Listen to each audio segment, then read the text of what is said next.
আসসালামু আলাইকুম বন্ধুরা। বেড়াতে এসে যা যা রান্না হলো আমাদের জন্য, আলু ভাজি, এই যে গরুর মাংস ভিজিয়ে রাখছে। নাটোরে বেড়াইতে এসে বিশাল আয়োজন আমাদের জন্য। এই যে এখানে ভাজি করতেছে, আলু ভাজি, যেটা পোলাওয়ের সাথে খেতে খুবই মজা লাগে বন্ধুরা। এই যে আলু ভাজি হয়ে গেছে, এবার ডিম ভাজবে। ডিমটা সিদ্ধ করে ছুলে তারপরে গোটা গোটা ডিমই আর কি ভাজবে। এই যে দেখেন ডিম ভাজা চলতেছে। এই যে ডিম ভাজা হয়ে গেছে, এবার মুগ ডাল রান্না করবে গরুর তেল দিয়ে আর কি, চর্বি তেল এগুলো দিয়ে। তো এখানে মুগ ডাল ভেজে রেখে দিয়েছে, প্রেশার কুকারে সম্ভবত সিদ্ধ করতে দিয়েছে। আর এইখানে যে মাছ ভেজে নিল, দেশি কই মাছ। আর এখানে যে মুগ ডালটা সিদ্ধ হয়ে গেছে, সেই মুগ ডালটাই এখানে রান্না হবে গরুর চর্বি দিয়ে। তো অনেক সুন্দর সুন্দর রান্না। এই যে পরিমাণ মতো সব কিছু মশলা টশলা দিয়ে দিচ্ছে। তবে এখানে সব কিছু বাটা মশলাই ব্যবহার করা হয়েছে।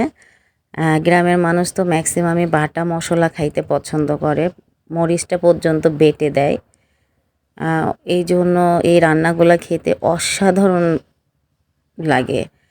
এই যে দেখেন কত সুন্দর করে মশলাটা কষিয়ে নিয়েছে। তারপরে এই যে তেল চর্বি আর কি দিয়ে দিল, দিয়ে সুন্দর করে কষিয়ে নেড়ে চেড়ে এই যে ডালটা সিদ্ধ করে রাখছিল, মুগ ডালটা একটু বেশি সিদ্ধ হয়ে গেছে।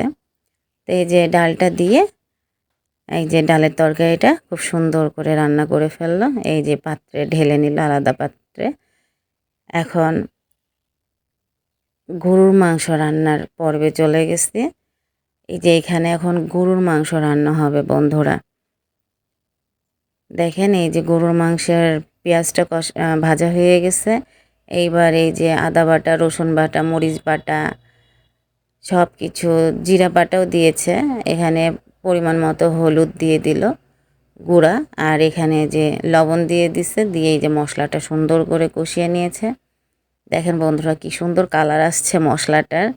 এই যে গরুর মাংস, তেল হাড্ডি সহ সুন্দর মাংসগুলা দিয়ে দিছে।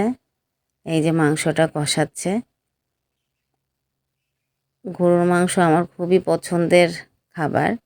মুরগি টুরগি এত পছন্দ করি না, দেশি মুরগিও আমার এতটা ভালো লাগে না। গরুর মাংসর পাগল আমি, গরুর মাংস আমার খুবই ভালো লাগে।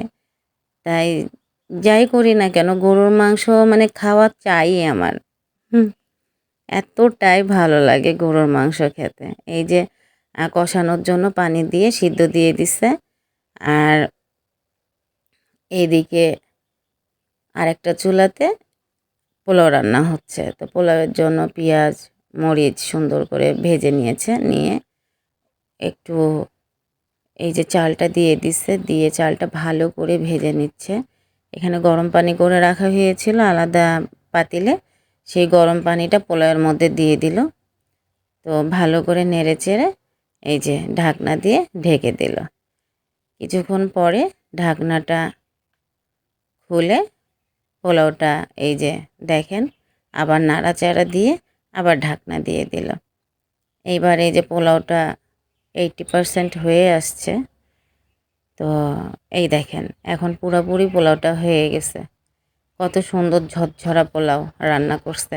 আর এইদিকে মাংসটাও হয়ে গেছে। ভালো থাকবেন সবাই।